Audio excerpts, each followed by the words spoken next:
The gold locket trembled in Sarah McKenna's palm as she stood before the mercantile counter, her 22-year-old hands raw from months of scrubbing other people's laundry, and her heart hammering with the desperate knowledge that this small piece of engraved metal was the last thing of value she owned in the entire world. The spring of 1874 had arrived in Cheyenne, Wyoming territory with mud-thick streets and unpredictable weather. But Sarah barely noticed the world beyond her immediate crisis. Her infant daughter, Emma, was wrapped in a threadbare blanket against her chest, and the child's soft whimpering reminded Sarah that babies grew fast, and the few garments she had were already too small. "That is all I have," Sarah said quietly to Mr. Henderson, the mercantile owner, her voice steady despite the tremor in her fingers. "My mother gave this to me before she passed. It has her initials engraved inside. I need baby clothes, Mr. Henderson. Emma is growing out of everything, and I cannot keep her warm much longer with what we have." The older man examined the locket through his spectacles, turning it over in his weathered hands. The piece was genuinely beautiful, with delicate filigree work and a small diamond chip embedded in the clasp. "This is worth more than a few baby clothes, Mrs. McKenna," he said, his tone softer than usual. "But I can give you what you need for the little one." Sarah felt her eyes sting with tears she refused to shed. She had cried enough over the past year. Her husband, Thomas, had died in a mining accident just 3 months after Emma was born, leaving Sarah with nothing but debts and a child to raise alone. The small house they had rented was gone, her possessions sold piece by piece to pay for food and shelter.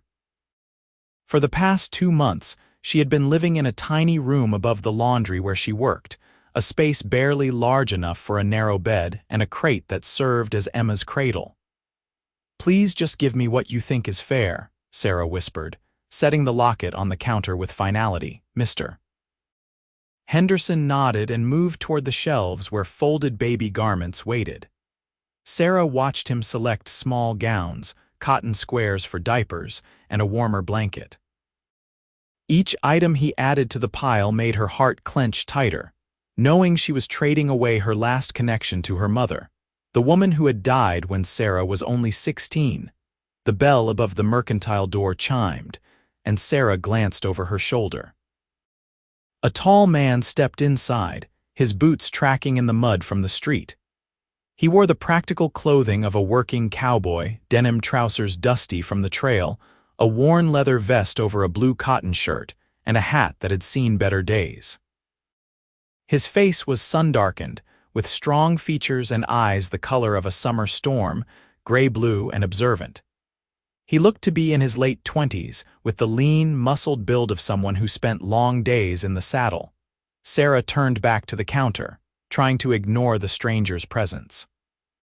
She felt self-conscious about her own appearance, her dress faded and mended in several places, her auburn hair pulled back in a simple braid. She knew she looked like what she was, a widow struggling to survive. The cowboy moved through the store quietly, and Sarah heard him gathering supplies. "Mr. Henderson finished stacking the baby clothes and returned to the counter. "This is what I can offer for the locket," he said. "It is a fair trade, Mrs. McKenna." Sarah nodded, reaching for the small pile of garments. Her fingers had just brushed the soft cotton when a deep voice spoke from behind her. "Excuse me, ma'am." She turned to find the cowboy standing a respectful distance away, his hat in his hands. Up close, she could see the dust of travel on him and the genuine kindness in his eyes. "I apologize for intruding," he said, his voice carrying the slow, measured cadence of someone who chose his words carefully. "But I could not help overhearing your transaction. That locket means something to you, does it not?" Sarah felt her cheeks flush. "That is none of your concern, sir." "You are right, and I mean no disrespect," he replied. "My name is Cole Brennan. I have just sold a herd of cattle for my employer, and I have been entrusted with purchasing supplies for the ranch. But before I do that, I would like to make you an offer." Sarah frowned, uncertainty and pride warring within her. "I do not need charity, Mr. Brennan." "It is not charity," Cole said firmly. "It is a transaction. I will purchase everything you need for your baby from Mr. Henderson here, and I will buy that locket from him as well. Then I will give you both the locket and the baby clothes. In return, you will accept my help as one human being to another, nothing more." "That makes no sense," Sarah protested. "Why would you do such a thing?" Cole's expression softened. "Because I watched my own mother struggle to raise 3 children alone after my father died in the war. I was 10 years old, and I remember the look in her eyes when she had to sell her wedding ring to buy us shoes for winter. A neighbor saw what was happening and helped us without asking for anything in return. He told my mother that kindness was meant to be passed along, not paid back. So this is me passing it along, ma'am." Sarah stared at him, her heart pounding. She wanted to refuse, wanted to tell him she could manage on her own, but the truth was she could not manage. She was drowning, and this stranger was offering her a lifeline.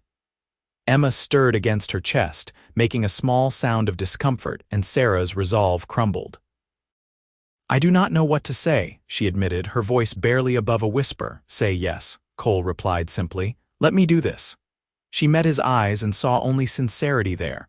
After a long moment, she nodded. "Yes, thank you, Mr. Brennan." Cole turned to Mr. Henderson, who had been watching the exchange with surprised interest. "I will take the locket and all the baby clothes you were going to give the lady. Add some more to the pile as well, things she might need in the coming months. And I will need supplies for the Rockingham Ranch, the list I have here." For the next half hour, Sarah watched in stunned silence as Cole purchased not only baby clothes but also fabric for making more garments, a warm shawl for Sarah herself, good leather boots to replace her worn ones, food staples including flour, sugar, coffee, and beans, and even a small wooden cradle that Mr. Henderson had in the back of the store. When Sarah tried to protest the extent of his generosity, Cole simply shook his head. "You have a child to raise, Mrs. McKenna," he said. "That is the most important work in the world, and you should have what you need to do it properly."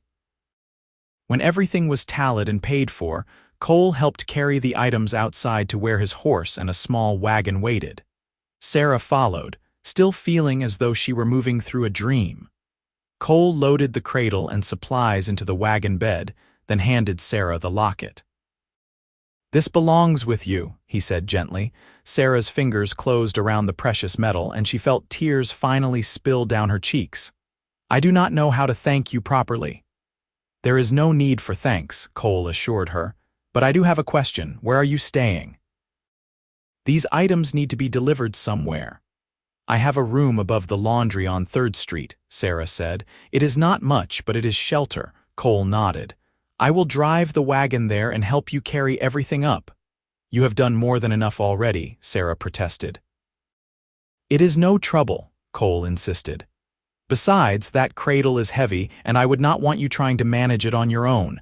Sarah found herself smiling despite her tears. "You are very persistent, Mr. Brennan." "So my mother always told me," he replied with a small grin that transformed his serious face into something warmer and more approachable. They made their way through the muddy streets of Cheyenne, Cole driving the wagon while Sarah walked beside it, holding Emma close. The afternoon sun broke through the clouds, casting golden light across the rough buildings and wooden boardwalks. Sarah pointed out the laundry, a narrow building squeezed between a boarding house and a saloon. Cole pulled the wagon to a stop and began unloading the items. The stairway to Sarah's room was on the outside of the building, a rickety set of steps that creaked ominously under Cole's weight as he carried the cradle up. Sarah led the way, unlocking the door to reveal her tiny living space.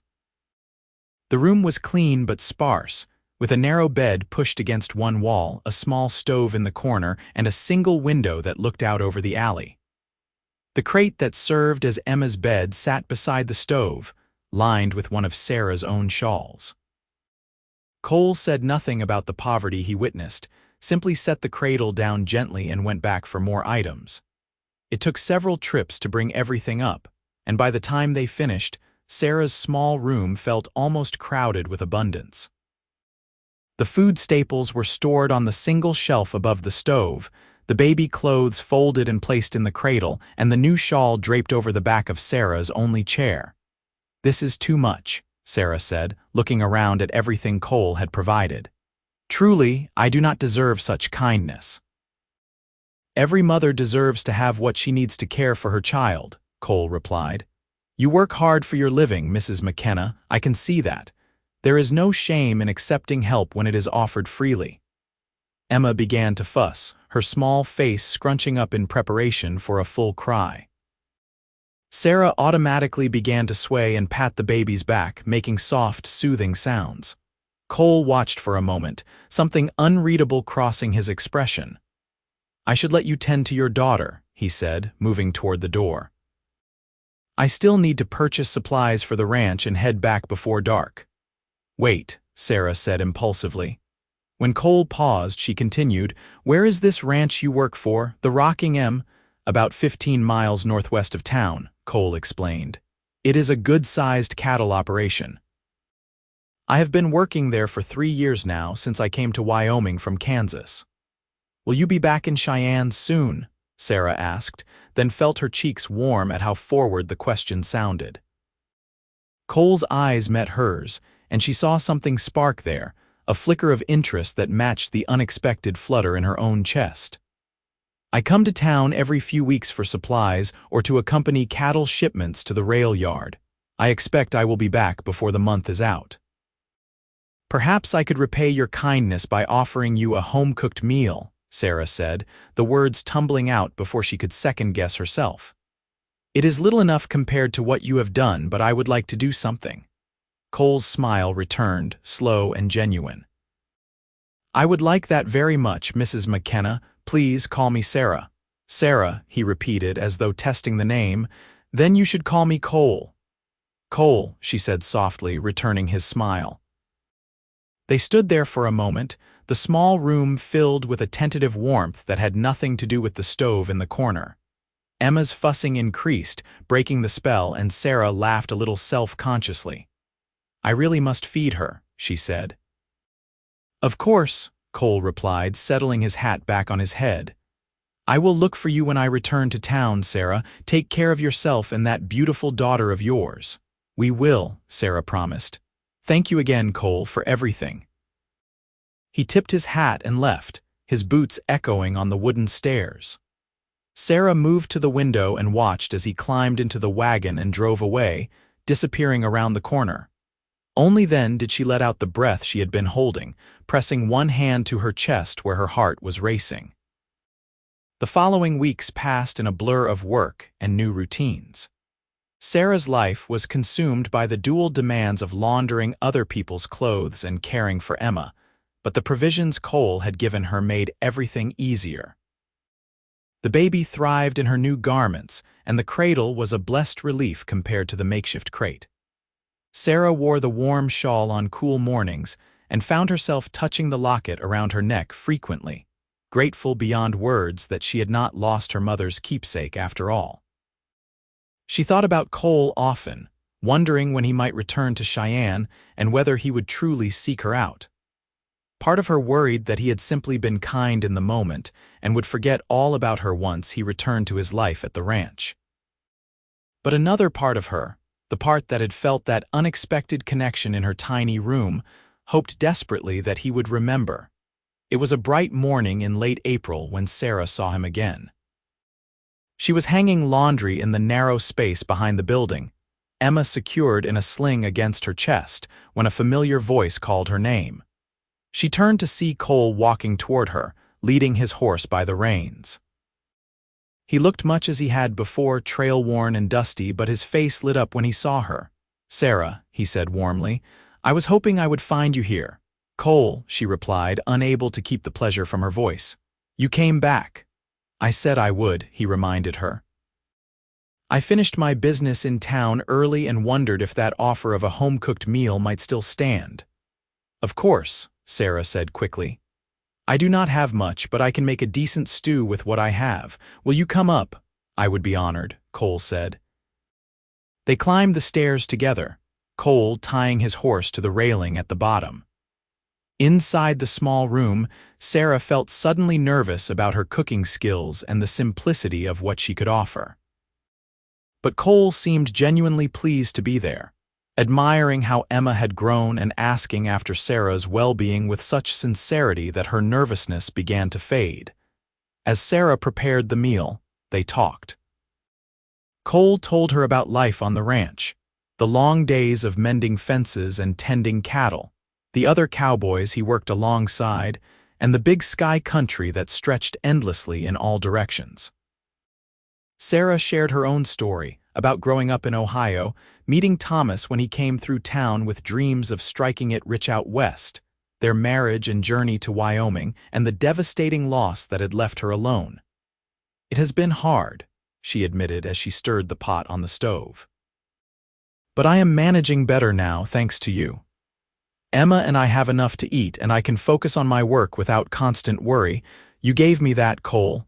You gave yourself that," Cole corrected gently.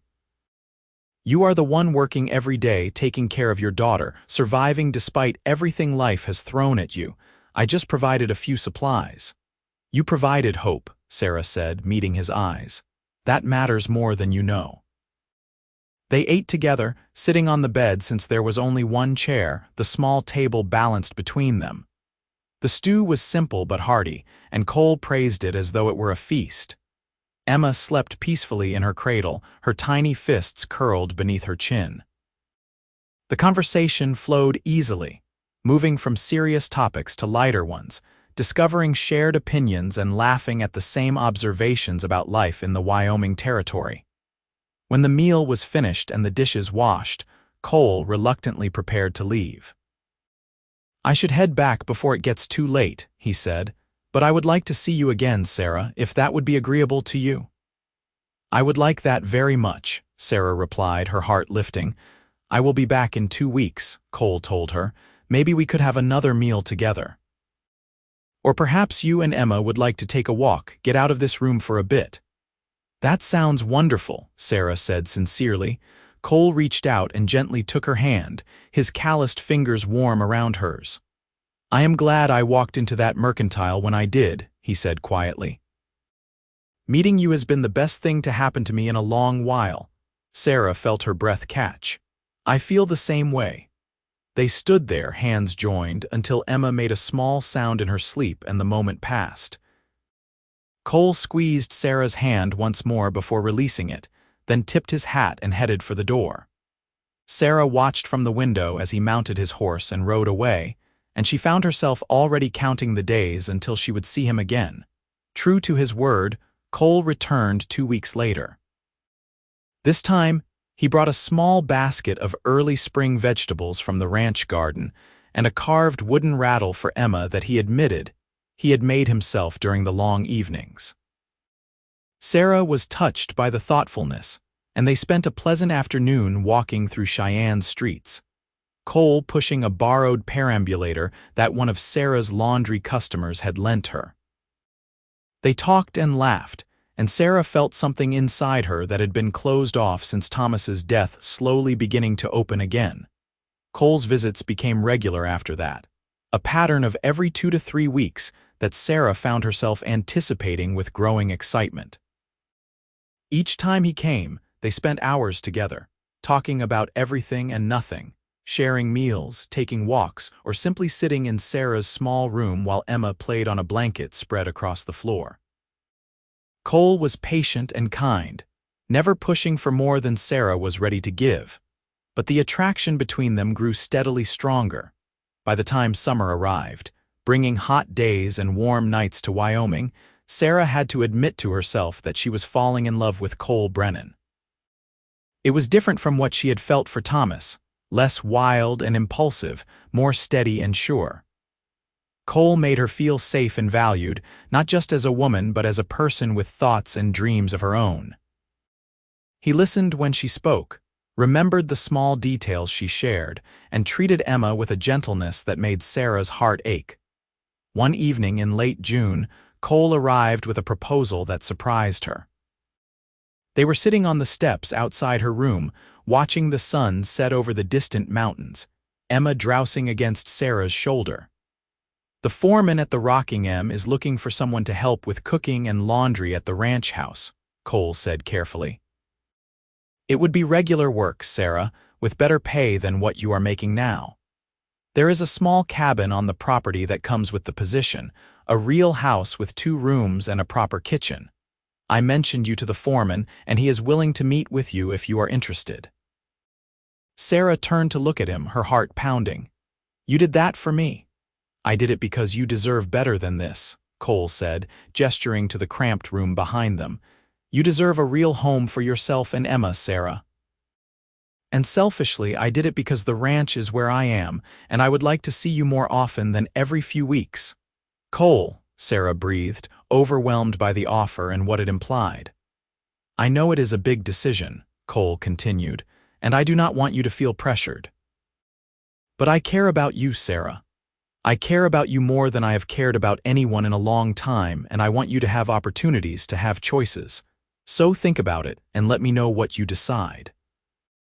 Sarah felt tears prick her eyes, but they were good tears this time, tears of gratitude and hope and something deeper that she was not quite ready to name out loud. I will think about it, she promised. But Cole, I want you to know that I care about you too, very much. Cole's smile was radiant in the fading light. He reached over and tucked a loose strand of hair behind her ear, his fingers lingering against her cheek. That is all I needed to hear, he said softly. They sat together as darkness fell, their shoulders touching, Emma sleeping peacefully between them, and Sarah felt as though she were standing on the edge of something new and wonderful, something that could change her life in the best possible way. After 3 days of careful consideration, Sarah made her decision. She sought out Cole when he came to town for supplies the following week and told him she wanted to interview for the position at the Rockingham. The relief and joy on his face confirmed what she already knew in her heart. This was the right choice, not just for practical reasons, but because it brought her closer to the man she was growing to love. The interview with the ranch foreman, a gruff but fair man named Sam Hastings, went better than Sarah had dared to hope. He was impressed by her work ethic and references, and he seemed to understand the difficulties of her situation without making her feel pitied. The job was hers if she wanted it, starting at the beginning of July. Sarah gave notice at the laundry, packed up her few belongings, and prepared for the move with a mixture of nervousness and excitement. Cole arranged for a wagon to transport her things, and on a bright July morning, Sarah locked the door to her tiny room for the last time and began the journey to her new life. The Rockingham Ranch spread across a beautiful valley, with rolling grassland, stands of cottonwood trees along a clear creek, and the mountains rising in the distance. The ranch house itself was a sprawling log structure, well-maintained and welcoming. Sam Hastings showed Sarah to her cabin, a small but sturdy building with whitewashed walls, real glass windows, a stone fireplace, a separate bedroom, and a kitchen area with a good stove and proper counter space. It is not fancy, Sam said, but it is solid and clean. The previous cook lived here for 10 years and took good care of the place. Sarah walked through the rooms, Emma on her hip, hardly able to believe this was to be her home. Compared to the cramped space above the laundry, it felt like a palace. It is perfect, she said, her voice thick with emotion. Thank you, Mr. Hastings. You can thank me by feeding my cowboys good meals and keeping their clothes from falling apart, Sam replied with a hint of a smile. They are a hungry bunch, but they are good men. You will do fine here, Mrs. McKenna. Cole helped Sarah unpack and settle in, carrying furniture that Sam had provided and making sure the cabin was comfortable before the day ended. As the sun set and Emma played on a blanket near the fireplace, Cole and Sarah stood on the small porch, looking out over the ranch. What do you think? Cole asked. I think this is the most beautiful place I have ever seen, Sarah replied honestly. I cannot believe this is real, that I actually have a home like this. You deserve it, Cole said firmly. You and Emma both deserve every good thing. Sarah turned to face him, emboldened by the privacy of her new home and the feelings that had been building for months. Cole, I need to tell you something. "What is it?" he asked, his expression attentive. "I am falling in love with you," Sarah said, her voice steady despite her racing heart. "I think I have been falling in love with you since the day you bought that locket and gave it back to me. You have been so good to us, so kind and patient, and I do not want to keep pretending that what I feel is just gratitude or friendship. It is more than that, so much more." Cole's eyes widened and then he smiled, a slow, wonderful smile that lit up his entire face. "Sarah," he said, reaching for her hands, "I have been in love with you for months. I did not say anything because I did not want to rush you, did not want you to feel obligated because of what I did. But I love you. I love your strength and your courage, the way you care for Emma, the sound of your laugh and the light in your eyes when you talk about things you are passionate about. I love everything about you." "Oh, Cole," Sarah whispered, and then his arms were around her and she was pressed against his chest, feeling the steady beat of his heart beneath her cheek. "I want to court you properly," Cole said, pulling back just enough to look into her eyes. "I want to do this right, Sarah. I want to give you time to be sure, to know that what we have is real and lasting." "I already know it is real," Sarah replied, "but I appreciate that you want to do things properly. Court me, Cole Brennan. I will enjoy every minute of it." He laughed and pressed a kiss to her forehead, gentle and sweet. "Then I will start tomorrow," he promised. The summer that followed was the happiest time Sarah could remember. She threw herself into her work at the ranch, cooking hearty meals for the cowboys who worked the land, and managing the laundry with an efficiency that impressed Sam Hastings. Emma thrived in the open air and space, growing from an infant into a lively toddler who delighted everyone with her giggles and bright curiosity. And through it all, Cole courted Sarah with a devotion that made her fall more deeply in love with him every day. He brought her wildflowers picked from the meadows, taught her to ride horseback so they could explore the ranch together, carved toys for Emma, and spent every free moment he had in Sarah's company. They talked about their pasts and their hopes for the future, their fears and their dreams, building a foundation of trust and understanding that made their love grow stronger. The other ranch hands noticed, of course, and teased Cole mercilessly about his lovesick behavior, but he took it all in good humor. Sam Hastings watched with approval, glad to see two good people finding happiness together. And Emma, who had been too young to remember her father, began to look at Cole with obvious affection, reaching for him when he entered a room and crying when he had to leave. As summer faded into autumn and the leaves on the cottonwoods turned gold, Cole began to talk more seriously about the future. They were sitting by the creek one afternoon, Emma napping in Sarah's lap, when he broached the subject.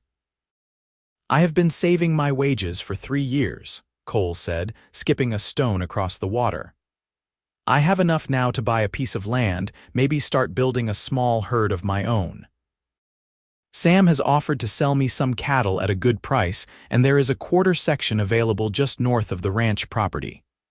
Sarah felt her heart skip. "You are going to start your own ranch, I am thinking about it," Cole admitted. "But Sarah, I do not want to do it alone. I want to build something with you, for you and Emma. I want to marry you if you will have me." Sarah's breath caught. She had known this moment was coming, had dreamed about it, but hearing the actual words made everything feel suddenly, beautifully real. "Cole," she said, her voice shaking. "Are you asking me to marry you?" He turned to face her fully, taking her free hand in both of his. "I am asking you to be my wife, Sarah McKenna. I am asking you to let me be a father to Emma and a husband to you.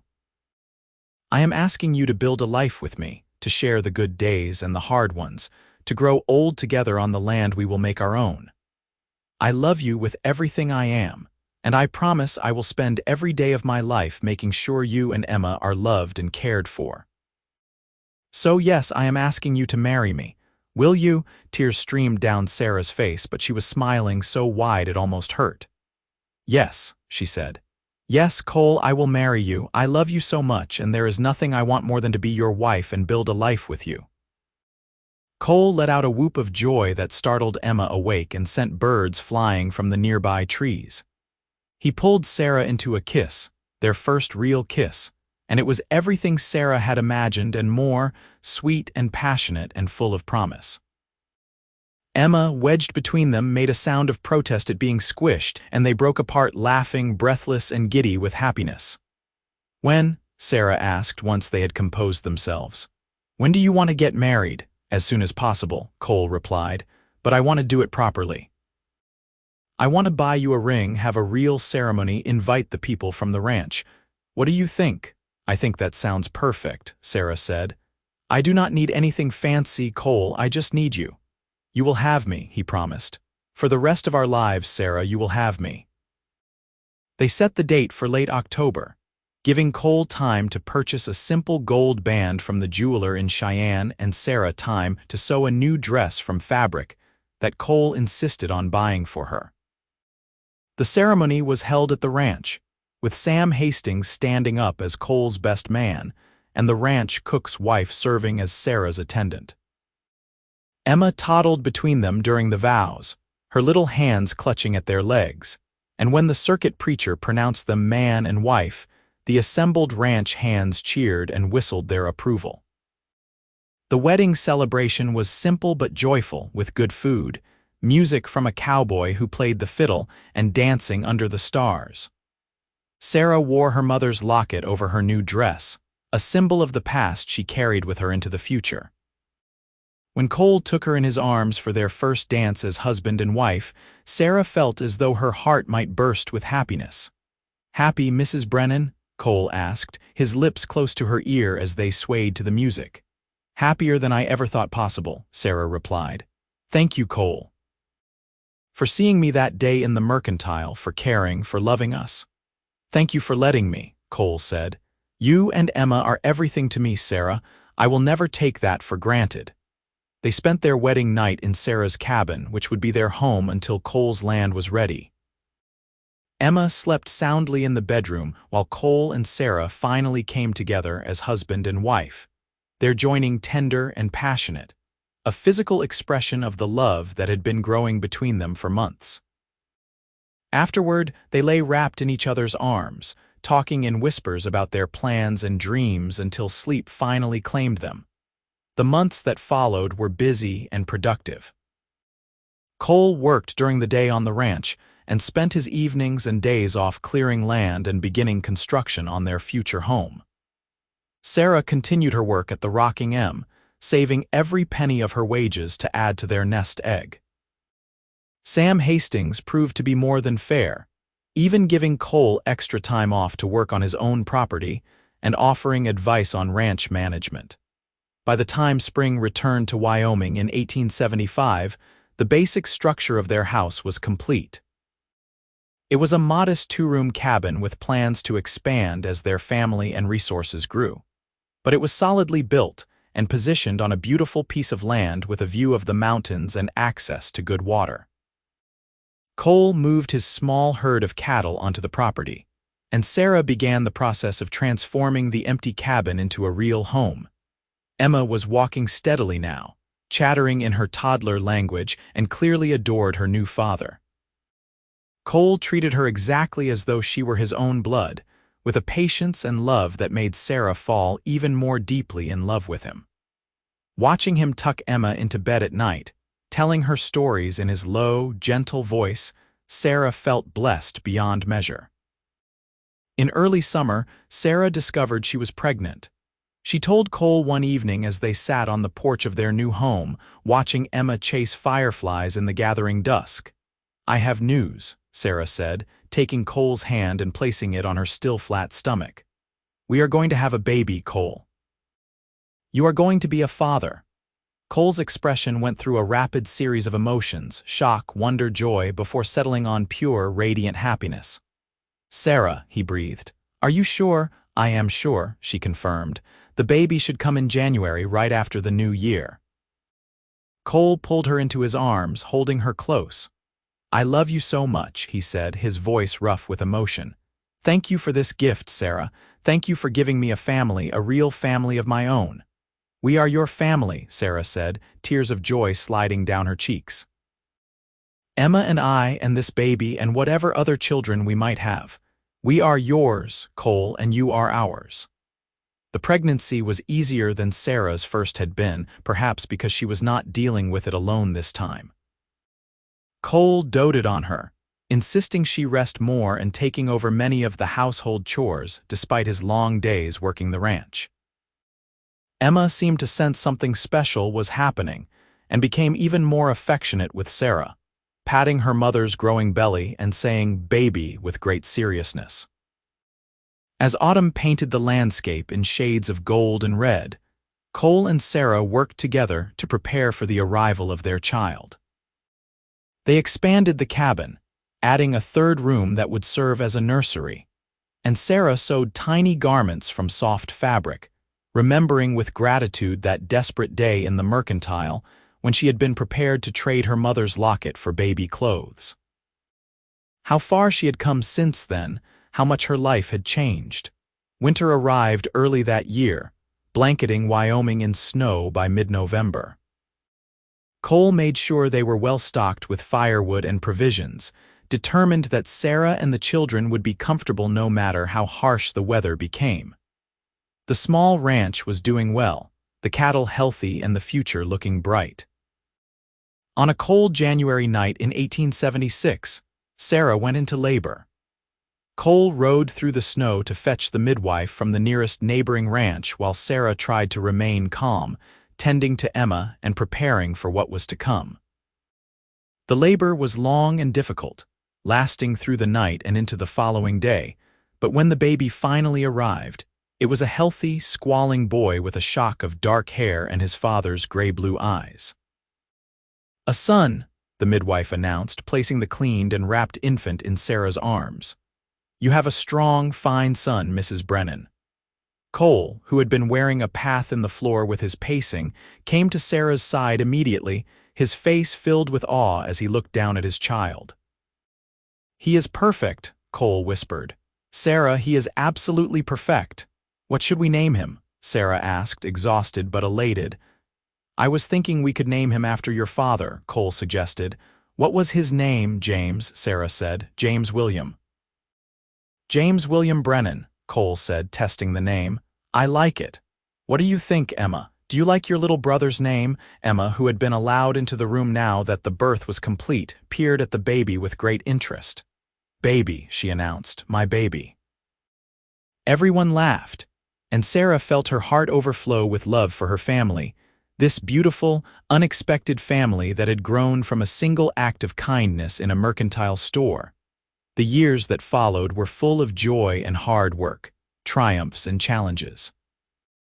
The ranch grew steadily as Cole proved himself to be a skilled and dedicated rancher. They added more cattle, built a proper barn, and expanded the house again as their family grew. 2 years after James was born, Sarah gave birth to twin girls, Lily and Rose, who inherited their mother's auburn hair and their father's stubborn determination. 3 years after that, another son arrived, Samuel, named for Sam Hastings, who had become like family to them. Emma grew into a responsible, kind-hearted young woman who helped Sarah manage the household and care for her younger siblings. She never forgot Thomas, her birth father, but Cole was the man she called Papa and the one she looked to for guidance and love. The bond between them was deep and true, and Sarah often thanked God that Emma had been blessed with such a devoted father figure. The ranch, which they named the Double B for Brennan, became known throughout the territory as a well-run, successful operation. Cole hired several hands to help with the work, treating them fairly and earning their loyalty. Sarah became known for her hospitality, always welcoming neighbors and travelers with warm meals and genuine kindness. Their home was filled with laughter and love, a testament to what could be built when two people committed to each other and to creating something meaningful together. Through it all, Cole and Sarah's love deepened and matured. They had their disagreements, of course, the normal friction of two strong-willed people building a life together. But they always talked through their problems and never let anger or resentment fester. They worked side by side, shared their hopes and fears, and supported each other through good times and bad. One evening in late summer of 1884, Sarah and Cole sat on the porch of their now substantial ranch house, watching the sun set over land they owned and had worked with their own hands. The children were inside, the older ones helping the younger ones prepare for bed, their voices drifting out through the open windows. "Do you ever think about that day in the mercantile?" Sarah asked, her hand clasped in Cole's. "The day we met, I think about it often," Cole admitted. "It was the best decision I ever made helping you that day. It brought me everything I have now." "You gave me my life back," Sarah said. "I was drowning, Cole, barely keeping my head above water, and you threw me a lifeline. I do not know where Emma and I would be now if you had not walked through that door when you did." "You would have survived," Cole said with confidence. "You are the strongest person I know, Sarah. But I am grateful every day that I did walk through that door, that I was able to help, and that you gave me a chance to love you." "I am grateful too," Sarah said, leaning her head on his shoulder, "for all of it, for you, for our children, for this life we have built.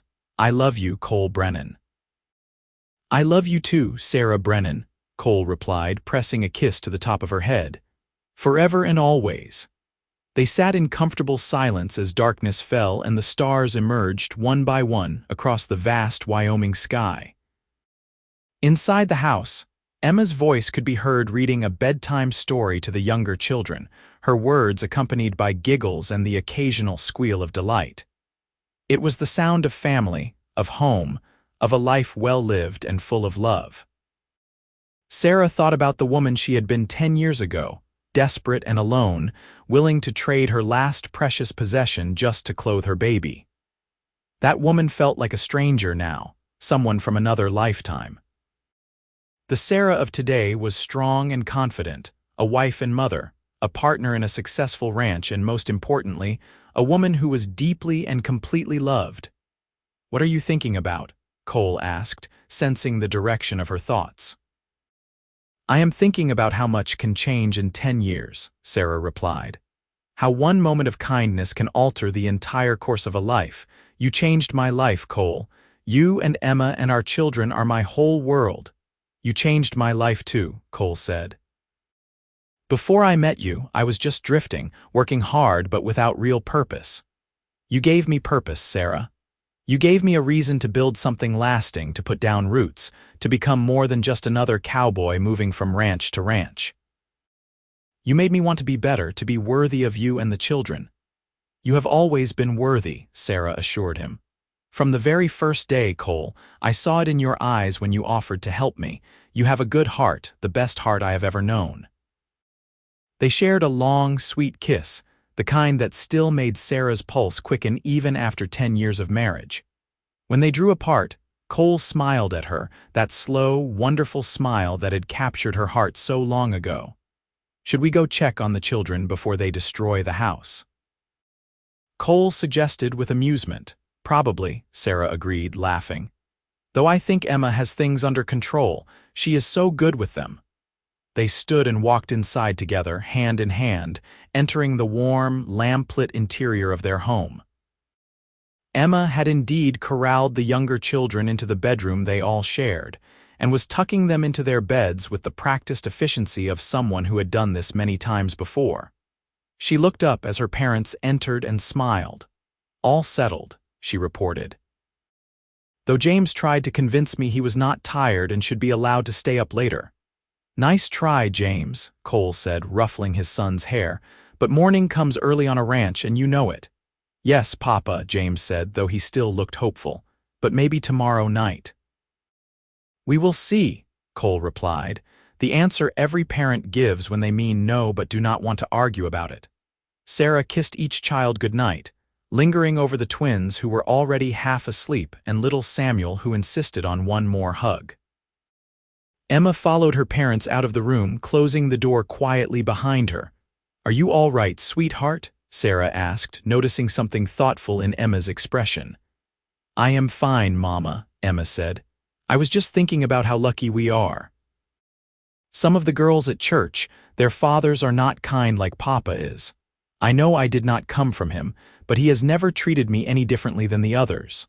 I wanted you to know that I am grateful for that for him." Sarah felt tears sting her eyes and pulled her daughter into a tight hug. "Your papa loves you just as much as he loves James and the twins and Samuel," she said. "You are his daughter in every way that matters, Emma. Never doubt that." "I do not doubt it," Emma said, hugging back. "I just wanted to say thank you for giving me such a good family." Cole, who had been listening, came over and wrapped both of them in his arms. "You make our family complete, Emma," he said gruffly. "I could not imagine our lives without you in it. You are my eldest daughter, and I am proud of the young woman you are becoming." Emma sniffled a little, clearly moved, and then laughed at herself. "I did not mean to get all emotional," she said. "I should go to bed myself. I promised to help Mrs. Hastings with her baking tomorrow."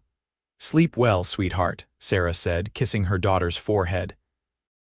After Emma had retired to her own small room, an addition they had built when she turned 14 and needed more privacy, Sarah and Cole prepared for bed themselves. They moved through the familiar routine with easy comfort, the kind that came from years of sharing space and lives. As they lay in bed together, Sarah curled against Cole's side. She reflected on how different this was from her first marriage. She had loved Thomas in her young, naive way, but it had been a love built on dreams and expectations that had little to do with reality. What she had with Cole was deeper and stronger, forged through shared work and mutual respect, through facing challenges together and celebrating victories as a team. This was the kind of love that lasted, that could weather any storm. "Cole," Sarah said into the darkness. "Hum." He responded, already half asleep. "Thank you for buying everything that day," she said. "Thank you for giving it all to me. Thank you for seeing me when I felt invisible, for caring when you did not have to. Thank you for loving me." Cole pulled her closer, fully awake now. "Thank you for letting me," he said. "Thank you for taking a chance on a dusty cowboy who probably smelled like horses and had more hope than sense. Thank you for building this life with me, Sarah. I love you more than words can say." "I love you too," Sarah whispered. "Always." They drifted off to sleep together, secure in their love and the knowledge that they had created something beautiful and lasting. Outside, the Wyoming night stretched vast and peaceful, the stars wheeling overhead in their ancient patterns, and the land they had built their life upon rested quiet under the moon. The years continued to pass, each one bringing its own joys and sorrows, its own lessons and growth. The children grew and changed, developing their own personalities and dreams. Emma eventually married a young rancher from a neighboring property, a good man who reminded Sarah a little of Cole in his quiet strength and steady reliability. James took to ranching like he was born to it, working alongside his father and learning everything Cole could teach him about the land and cattle, and the hard work required to make a success of both. The twins, Lily and Rose, were different from each other despite being identical in appearance. Lily loved books and learning, dreaming of becoming a teacher, while Rose was happiest outdoors, riding horses and helping with the ranch work. Samuel, the baby, showed early signs of having inherited his father's way with animals, able to calm even the most skittish horse with gentle words and patient handling. Cole and Sarah watched their children grow with pride, and sometimes bittersweet awareness that the years were moving faster than they wanted. But they also knew they had given their children something precious: a stable, loving home and the example of a marriage built on genuine affection and partnership. The ranch continued to prosper, allowing them to weather economic downturns and harsh winters that might have destroyed less established operations. Cole's reputation as a fair, honest rancher spread, and he was often consulted by neighbors seeking advice. Sarah became a pillar of their small community, organizing church socials and helping new settlers adjust to life in Wyoming. Through it all, the story of how they met became something of a legend in the area, told and retold as an example of how one act of kindness could change lives. Cole always downplayed his role, insisting he had simply done what any decent person would do, but Sarah knew better. Not everyone would have noticed her desperation that day, and fewer still would have gone out of their way to help a stranger so generously. Cole had seen her when she was at her lowest point and had offered help without judgment or expectation of anything in return. That was the kind of man he was, and Sarah never stopped being grateful that fate had brought them together. One winter evening, 20 years after that fateful day in the mercantile, Sarah and Cole celebrated their 20th wedding anniversary. The children had organized a surprise party, inviting friends and neighbors from throughout the territory. The ranch house, expanded multiple times over the years, was filled with music and laughter and the warmth of community. As Sarah looked around at the faces of the people they had known for so long, at their children grown tall and strong, at Cole standing across the room talking with Sam Hastings, who was now silver-haired but still vital, she felt overwhelmed with gratitude. This life, this beautiful, abundant life, had all started because a cowboy with a kind heart had walked into a mercantile at exactly the right moment. Emma, now a mother herself with a baby daughter on her hip, came to stand beside Sarah. "What are you thinking about, Mama?" she asked. "I am thinking about how blessed I am," Sarah replied, taking her daughter's hand. "About how much love I have been given and how grateful I am for every moment." "We are the blessed ones," Emma said warmly. "You and Papa gave us everything. A home, security, love, and the example of what a real partnership looks like. I hope I can give my daughter what you gave me." "You will," Sarah assured her. "You already are." Later, when most of the guests had departed and the children were cleaning up, Cole led Sarah outside onto the porch. The night was cold but clear, the stars brilliant against the black sky. Cole wrapped a blanket around Sarah's shoulders and pulled her close against him. 20 years, he said wonderingly. "It has gone so fast, Sarah."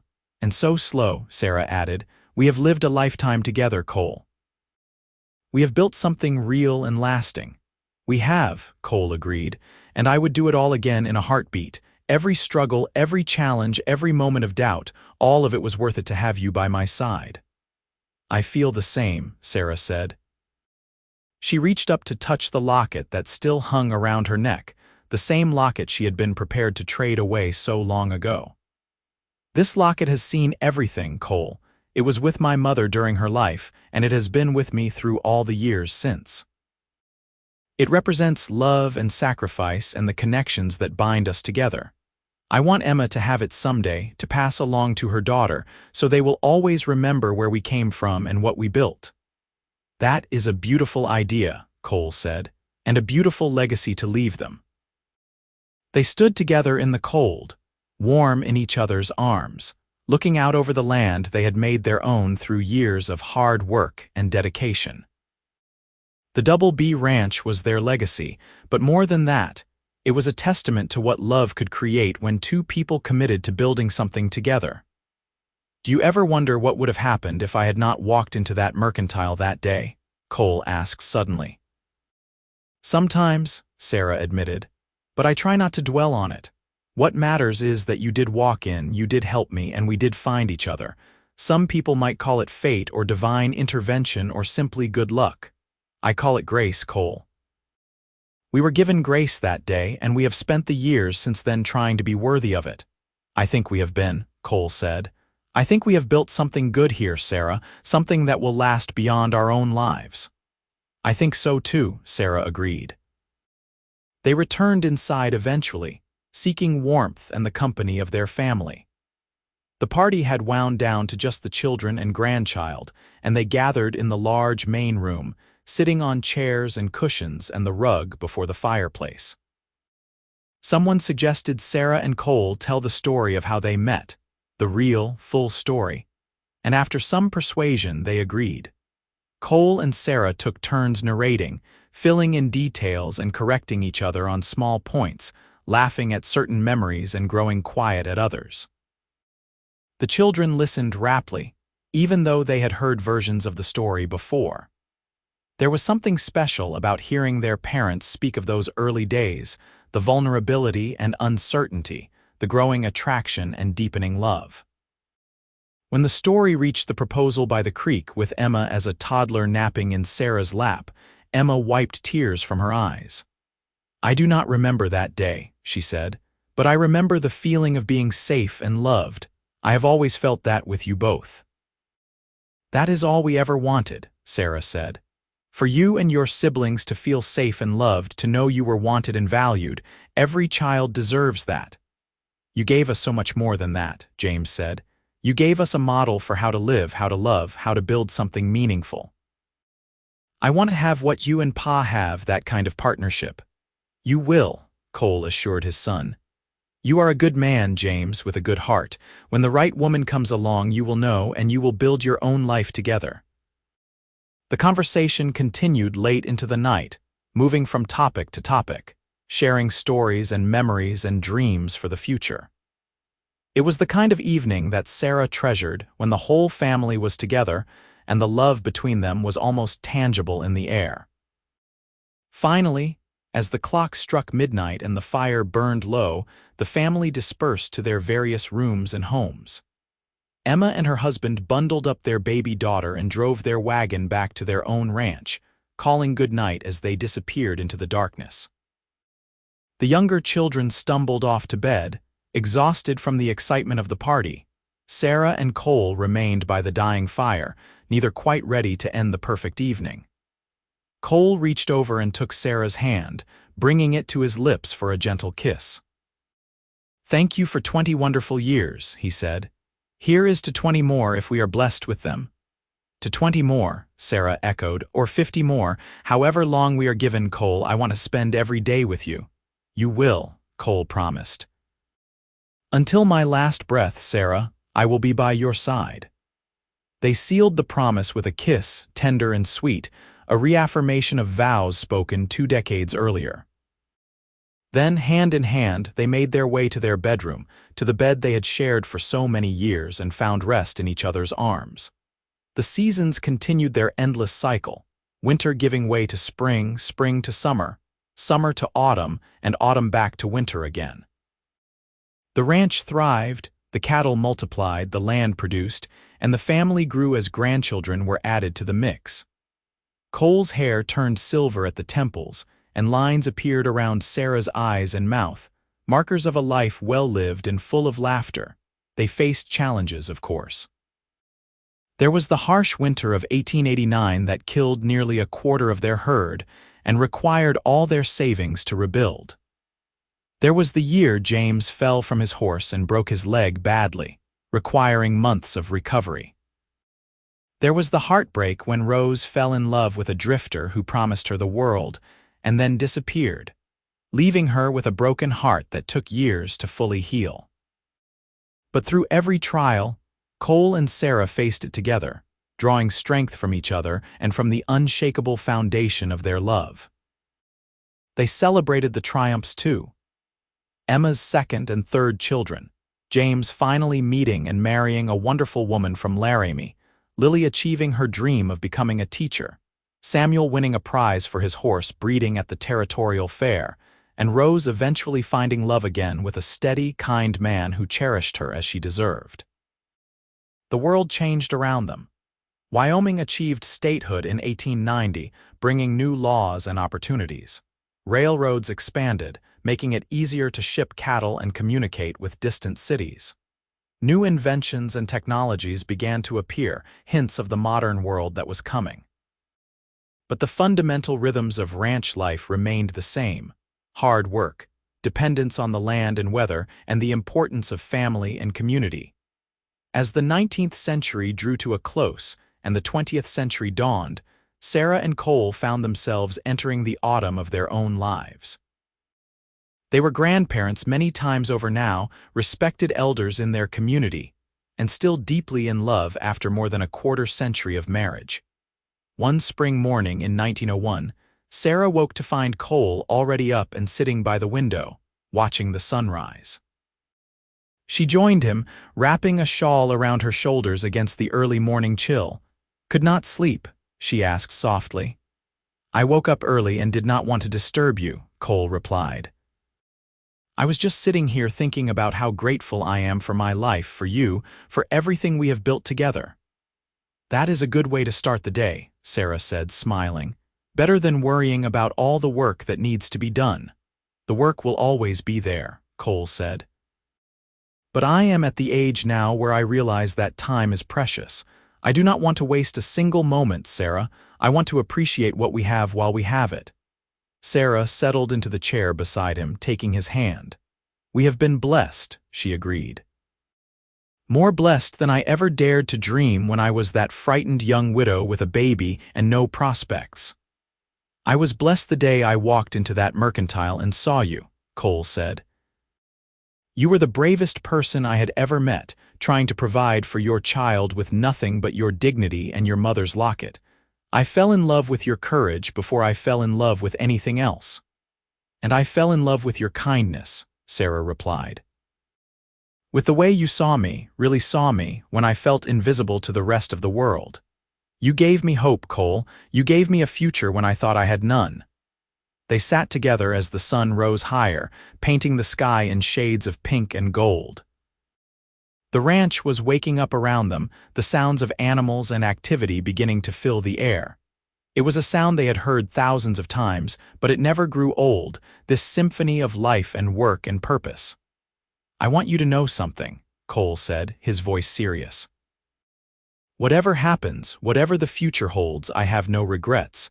My life with you has been everything I could have wanted and more. You made me a better man, Sarah. You gave me purpose and love and a family of my own. I could not have asked for more." "Why are you talking like this?" Sarah asked, a flutter of worry in her chest. "Are you feeling all right?" "I am fine," Cole assured her quickly. "I am just feeling my age a bit, I suppose, and it makes me reflective. I want you to know how much you mean to me, how much you have always meant to me. That is all." Sarah squeezed his hand. "I know, Cole, and you know how much you mean to me. We are going to have many more years together, you and I, many more sunrises to watch together." "I hope so," Cole said, pulling her close. "I truly hope so." Time proved Sarah right. She and Cole did have many more years together. Years filled with the joys of watching their grandchildren grow, of seeing their children succeed in their own lives, of continuing to work the land they loved even as their bodies slowed and required more rest. They adapted to their changing capabilities, delegating more work to the younger generation, but remaining active and engaged in the running of the ranch. James took over most of the day-to-day management of the Double B, proving himself every bit as capable as his father. The other children and their families remained close, gathering regularly for Sunday dinners and holiday celebrations that filled the ranch house with noise and laughter and love. Sarah and Cole became the center around which the family revolved, the matriarch and patriarch whose love story was told and retold, inspiring their descendants to believe in the power of kindness and the possibility of finding true love even in the most unlikely circumstances. On a summer afternoon in 1908, the family gathered at the ranch to celebrate Sarah and Cole's 34th wedding anniversary. It was a smaller, quieter celebration than some of the past parties, befitting the couple's advancing age, but no less filled with love. 3 generations sat around the large table Sarah and Cole had commissioned years ago, sharing a meal and stories and creating new memories. Emma, now in her 30s with 4 children of her own, stood to offer a toast. "To my parents," she said, raising her glass, "who showed me what love looks like, who gave me a home and a family, and who proved that kindness can change the world. Mama, Papa, I love you both more than words can say. Thank you for everything." "To Sarah and Cole," the family echoed, glasses raised. Sarah felt tears on her cheeks, but did not bother to wipe them away. These were happy tears, tears of gratitude and joy and overwhelming love for the people gathered around her table. She looked at Cole and found him looking back at her, his eyes also bright with emotion. "I love you," she mouthed to him. "I love you too," he mouthed back.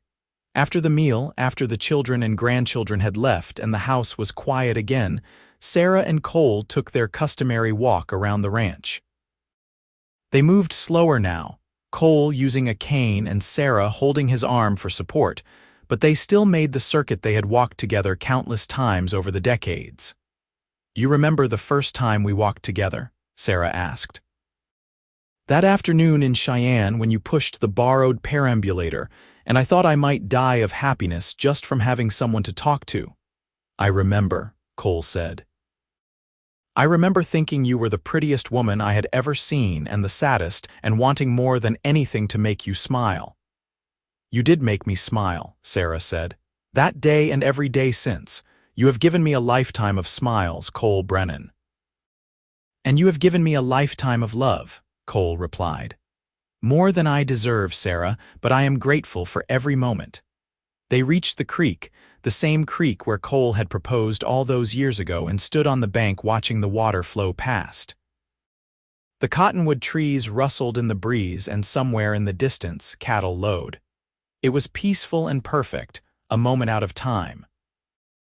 "If I could go back and speak to that frightened young woman in the mercantile," Sarah said thoughtfully, "I would tell her that everything is going to be all right, better than all right.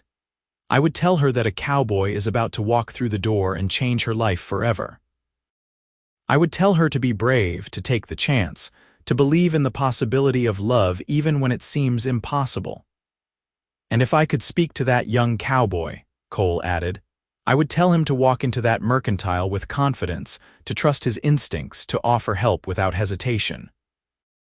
I would tell him that the woman he is about to meet will become his whole world, and that every choice he makes from that moment forward will be the right one as long as he follows his heart." "We were so young," Sarah marveled, "so full of hope and fear and uncertainty." "But we found our way, did we not?" "We did," Cole confirmed. "Together we found our way."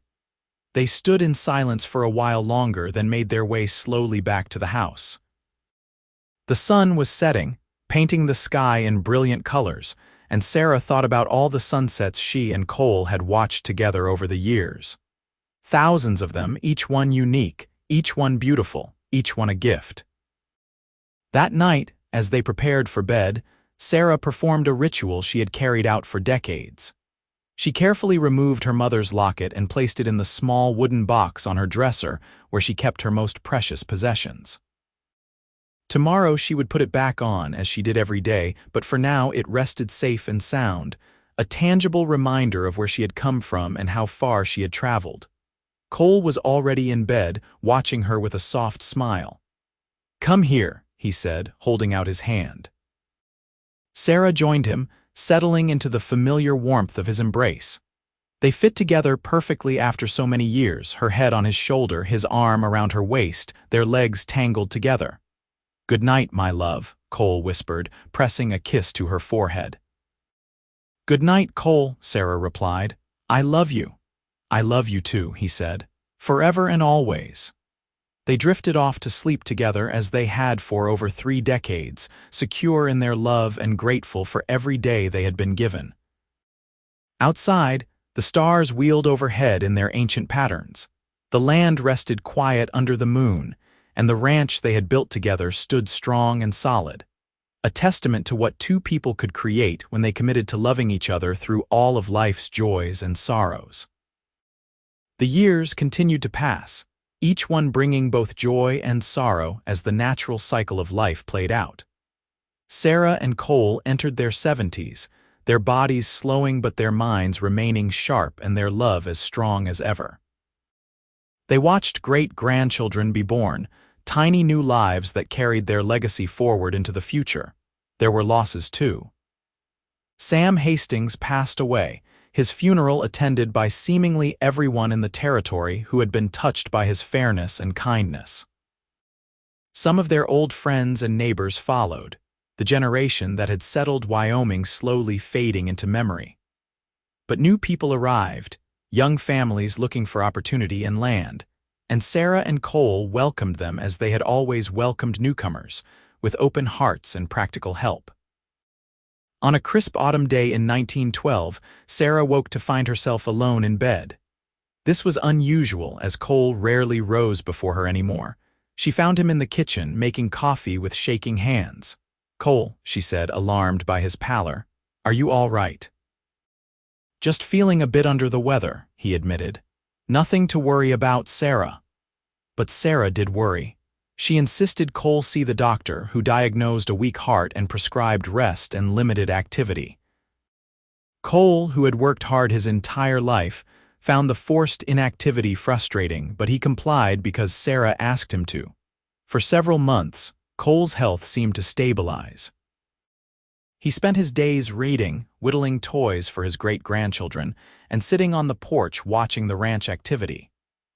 Sarah stayed close, reading to him, talking with him, and simply being present. They both knew, though neither spoke it aloud, that their time together was growing shorter. On a spring morning in 1913, Cole woke before dawn. He gently roused Sarah, who came instantly awake with the concern that had become her constant companion in recent months. I am all right, Cole assured her. But I wanted to watch the sunrise with you. Will you come outside with me? They wrapped themselves in blankets and made their way to the porch. The sky was just beginning to lighten, the stars fading as the sun prepared to make its appearance. Cole settled into his chair and pulled Sarah down beside him, keeping her close. This is my favorite time of day, Cole said softly. Always has been. The whole world feels new and full of possibility when the sun rises. I know, Sarah replied, her hand finding his beneath the blankets. I want you to promise me something, Cole said, his voice serious. Anything? Sarah replied without hesitation. When I am gone, I want you to keep living, Sarah. Really living, not just existing. Spend time with our children and grandchildren, enjoy the ranch, take pleasure in the life we built. Do not spend your remaining years mourning me. Promise me that. Cole, do not talk like that, Sarah protested, even though she knew it was a conversation they needed to have. Promise me, Cole insisted. I need to know that you will be all right, that you will continue to find joy in life. I promise, Sarah said, tears streaming down her face. But you are not going anywhere yet, do you hear me? We have more time, Cole. We have more sunrises to watch together. I hope so, Cole said, pulling her close. God, I hope so. They sat together as the sun rose, painting the Wyoming sky in shades of pink and gold and purple. It was breathtakingly beautiful, as it had been thousands of times before, but somehow more precious now, more meaningful. Cole lived for another 18 months, each day a gift that Sarah treasured. They spent the time talking, remembering, laughing over old stories and creating a few new memories. The family rallied around them, providing support and love and making sure Sarah was not alone in caring for Cole. In the autumn of 1914, as the leaves turned gold and the air grew crisp, Cole's condition worsened. The doctor made him as comfortable as possible, but they all knew the end was near.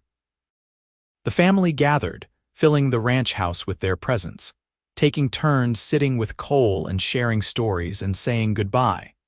On a quiet evening in late October, with Sarah holding his hand and their children gathered around the bed, Cole Brennan drew his last breath. He went peacefully, with no apparent pain, simply closing his eyes as though drifting off to sleep. Sarah felt her heart break even as she knew it was a blessing that his suffering was over. She cradled his hand against her cheek, tears flowing freely, and whispered, I love you, Cole. I will always love you. Thank you for everything, for our life together, for loving me. I will see you again, my darling. I promise. The funeral was held 3 days later, attended by what seemed like half the territory. Cole had touched many lives through his kindness and integrity, and people came from miles around to pay their respects. He was buried on a hill overlooking the Double B Ranch, with a view of the mountains in the distance and the land he had loved spread out below. Sarah stood by the grave long after everyone else had left, saying her final goodbye to the man who had been her whole world for 40 years. Emma stood with her, an arm around her mother's shoulders, offering silent support. He loved you so much, Mama, Emma said softly. We all saw it every day of our lives. You made him so happy. He made me happy too, Sarah replied, her voice thick with tears. He gave me everything, Emma. Everything I am, everything we have, it all started because he walked into that mercantile and chose to be kind. I do not know how to exist in a world without him. You will find a way, Emma assured her, because he would want you to and because you are the strongest woman I know. We will help you, Mama. You are not alone. Sarah nodded, drawing strength from her daughter's presence. She touched the locket at her throat, her mother's locket that Cole had saved for her so many years ago, and felt the weight of memory and love settle around her. "Goodbye, my love," she whispered to the grave. "Rest well. I will see you again when my time comes." She turned and walked down the hill, Emma beside her, toward the ranch house where her family waited. The sun was setting, casting long shadows across the land, and Sarah felt the bittersweetness of continuing on without the man who had been her partner through it all. The months that followed were difficult. Sarah mourned deeply, feeling Cole's absence in every corner of the ranch, in every familiar routine, in the empty space beside her in bed. But she kept her promise to him. She continued to live, to engage with her family, to find moments of joy even in the midst of grief. The ranch continued to operate smoothly under James's management, and Sarah found comfort in knowing that the legacy she and Cole had built would continue. The grandchildren and great-grandchildren visited often, bringing energy and life into the house, reminding Sarah that love continued even when individual lives ended. One spring day in 1915, about 6 months after Cole's death, Sarah gathered all the children and grandchildren at the ranch. She had something important to do, something she had been planning for months. When everyone was assembled in the main room, Sarah stood before them, holding her mother's locket. "I want to tell you all a story," she began, "a story about kindness and love and how one moment can change everything." She told them in detail about that desperate day in the Cheyenne mercantile in 1874. She told them about being prepared to trade her last precious possession for baby clothes, about a cowboy who walked in at exactly the right moment, about an act of generosity that had seemed almost impossible to believe. "Your father gave me back my mother's locket that day," Sarah said, her voice strong despite her tears. "But more than that, he gave me hope. He gave me the possibility of a future when I thought I had none. And from that one act of kindness, all of this was born. This ranch, this family, all of you. You exist because a kind man chose to help a stranger without expecting anything in return." She held up the locket. "Emma, I want you to have this now. Wear it, treasure it, and someday pass it along to your daughter with the story of how it was saved. This locket represents our family's beginning, the moment when everything changed. It should stay in the family, a reminder that kindness matters, that love is real, and that we are all connected by the choices we make." Emma came forward, tears streaming down her face, and took the locket with reverent hands. "I will treasure it always, Mama," she promised, "and I will make sure the story is never forgotten." "That is all I ask," Sarah said. The family gathered around Sarah, embracing her, thanking her for the legacy she and Cole had created. It was a moment of healing, of connection, of recognition that while Cole was gone, his impact lived on in every person in that room. Sarah lived for another 4 years, remaining active and engaged despite her advancing age. She continued to live on the ranch, surrounded by family, watching her great-grandchildren grow and even welcoming a few great-great-grandchildren into the world. She told the story of meeting Cole often, never tiring of sharing the memory of that pivotal day. In the spring of 1919, Sarah peacefully passed away in her sleep. She was 78 years old and had lived a full, rich life filled with love and purpose. Her children found her in bed, a peaceful expression on her face, as though she had simply drifted away to rejoin the man she loved. She was buried beside Cole on the hill, overlooking the Double B Ranch. The entire community attended her funeral, paying tribute to a woman who had been a pillar of strength and kindness for so many years. Emma stood by the grave wearing her mother's locket and told the assembled crowd the story one more time, the story of a desperate widow and a kind cowboy and the love that had blossomed between them. "They taught us what love looks like," Emma said, her voice carrying across the hillside. "They showed us that kindness matters, that compassion can change lives, and that building something lasting requires commitment and work and an absolute dedication to each other. They gave us everything, and now they rest together, forever united. May we all be so blessed in our lives and loves." The family returned to the ranch house after the funeral, gathering as Sarah and Cole would have wanted, sharing memories and tears and laughter. The story of how Sarah and Cole met was told again, by different voices now, ensuring that another generation heard and understood the foundation upon which their family had been built. Emma's daughter, now a young woman, wore the locket to the funeral and continued to wear it in the years that followed. She told the story to her own children, who told it to theirs, and so the tale passed down through the generations. The locket remained in the family, a tangible connection to the past and a reminder of the power of kindness. The Double B Ranch continued to operate for generations, growing and changing with the times but always remaining in the Brennan family.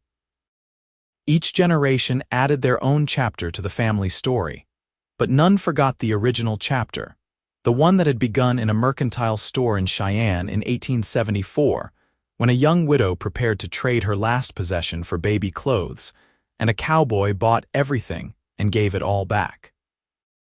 It became a touchstone story, told whenever family gathered, whenever someone needed to be reminded that good things could happen even in the darkest moments, that love was possible even when hope seemed lost.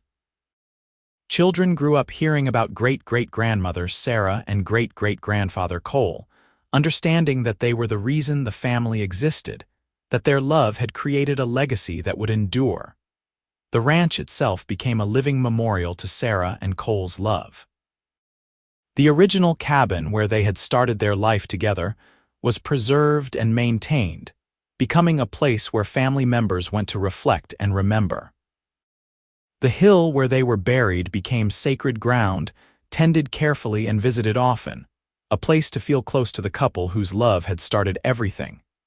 And so the story lived on, passed from generation to generation, adapted and retold but never forgotten. The tale of she was bartering her last possession for baby clothes. A cowboy bought everything and gave it all became more than just a family story. It became a legend, a reminder that in the hard-scrabble days of the Wild West, in a time and place that could be harsh and unforgiving, kindness and love could still flourish. That one person's choice to help another could ripple forward through time, affecting dozens, then hundreds of lives. The locket, carefully preserved and passed down, remained a physical connection to that long-ago day, a small piece of engraved metal that represented so much more than its material value.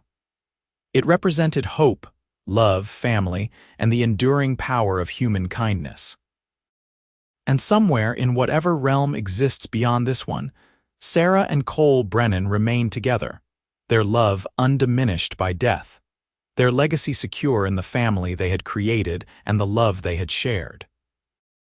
They had started with nothing but kindness and built an empire of love, and that was a fitting memorial for two people who had proven that the greatest riches in life had nothing to do with money and everything to do with how we treat each other.